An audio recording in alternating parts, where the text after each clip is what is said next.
பாங்கற்கு வணக்கம். 1000 வருஷம் பழமையான ஒரு ஆலமரம், அது கூடயே ஒட்டி வளர்ந்துருக்க கராச்சி மரம், பின்னாக்கு சித்தர் அப்படின்னு சொல்லப்படுற தன்னாசப்பரோட சிவமுக்தி அடைஞ்ச இடத்துக்கு பெரிய கூரை மாதிரி அமைஞ்சிருக்குது. வேண்டின காரியங்கள் நிறைவேறதா அப்படிங்கிறது தெரிஞ்சுருக்காக கைகளை ரெண்டையும் தரையில் பரப்பி கண்ணு மூடி தன்னாசியை பெற வேண்டுனா அவனோட அருளால் அதை நடக்கும்னா 2 கரங்களும் தானாக இணையும்.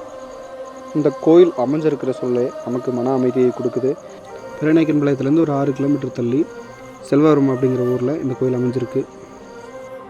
இந்த கோயிலில் ஒரே இடத்துல 18 சித்தர்களோட திருவுருவச் சிலைகள் பதிக்கப்பட்டிருக்கு. பாவத்தம்மன் அப்படிங்கிற ஊர் பெண் தெய்வமும் இங்கே வழிபடப்பட்டிருக்கு. சித்தர் வழிபாடு அப்படிங்கிறது மன அமைதியும் மனத்தெளிவையும் கொடுக்குறது அப்படிங்கிறது தமிழரோட நம்பிக்கை. நான் போனப்போ உச்சிகால பூஜை நடந்துட்டு இருந்துச்சு. ஒரு நல்ல தரிசனம், ரொம்ப மனசுக்கு நிம்மதியாக இருந்துச்சு. நிச்சயம் ஒரு தடவையாவது இந்த கோயிலுக்கு வந்துட்டு போங்க. ஒரு பெரிய ஆலமரத்துக்கு கீழே அமைஞ்சிருக்கிற இந்த கோயிலோட சூழலே உங்களை ஒரு நல்ல அமைதியை கொடுக்கும். இது முன்னாடி மூலவர் இருந்த இடம்.